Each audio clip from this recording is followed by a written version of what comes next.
Hey there, it's been a while since my last vlog, while I've been cycling through these mountains.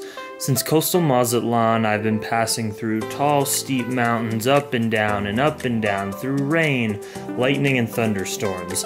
I've climbed thousands of feet of elevation per day, and here in Guadalajara, we are at 5,000 feet above sea level. That is equal to snowy Denver, Colorado. But despite the high elevation, the climate is more mild here because we're also about 2,000 miles south of Denver, closer to the equator where the earth heats up everything.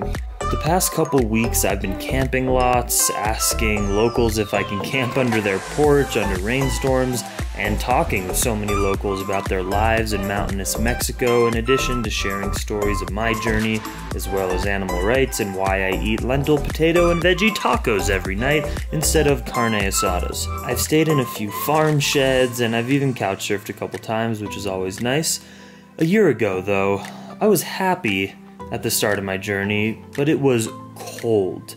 I was alone, wet, and the weather was grinding me down on the west coast in Canada and in Oregon, Washington, places like that. While I'm no longer in the hot tropical Sinaloa, Nayarit, or Baja anymore, I'm enjoying the more mountainous environment, appreciating the lack of heat stroke while biking, and I'm really grateful I'm not where I was a year ago, biking with frozen and numb hands and feet. Once in a very blue moon, a Plantriotic fam viewer reaches out to me that I'm coming towards their city, and here in Guadalajara I am staying with Aurora and her family. Aurora is a grad school student, she's studying psychology, and she took some time out of her extremely busy day. She's amazing, hardworking, has many responsibilities, but she took me out to show me around to some local vegan Mexican food spots and the local produce markets here in Jalisco. Maggie baby, we have made it to La Flaca Vegana con Aurora, mi amiga y host for the next few days in Guadalajara, which I'm very excited about. And our first stop is at La Flaca.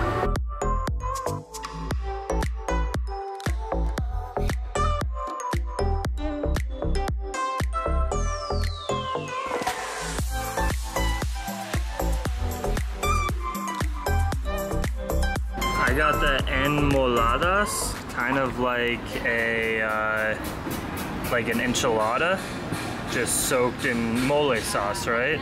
Oh my gosh, this looks so delicious and fresh. Very grateful, very happy. I got torta ahogada. What does that mean? It's just basically a torta, and it's drenched in tomato sauce, and it makes it nice and smushy and good. And all the flavor. A torta is a sandwich in Spanish, right? It's a sandwich. It looks absolutely insane. And we have hibiscus flower as the meat. Everything was insanely delicious. A lot of vegan restaurants offer burgers and pizza and items on the menu for vegans to feel normal in the modern world, but what I loved about La Flaca is that they are truly a Mexican cuisine restaurant, veganizing the most traditional Mexican dishes. We then drove through the city into a small town where Aurora's mother grew up. This town is known for its produce, and today was Farmers Market Day.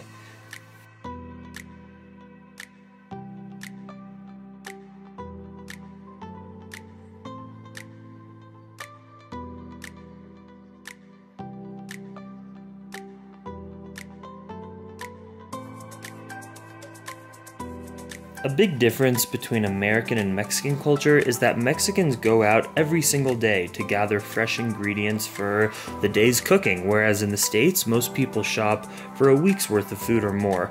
With this system, everything has to be fresh and seasonal, and you get to talk to your friends and neighbors when you run into them buying food.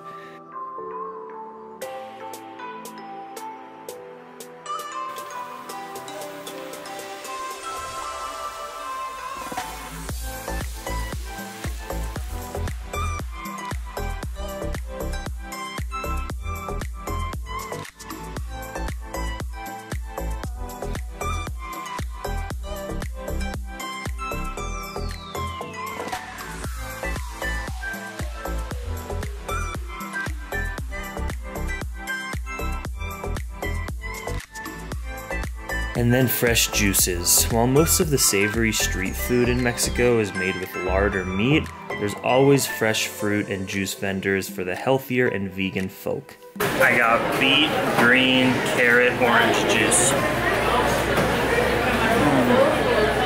If access to diverse produce is a priority for you, Mexico is a great place to live, and the prices will blow your mind coming from a country like the States.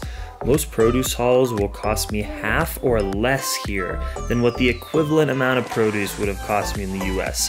Vegan dreams can come true here, my friends.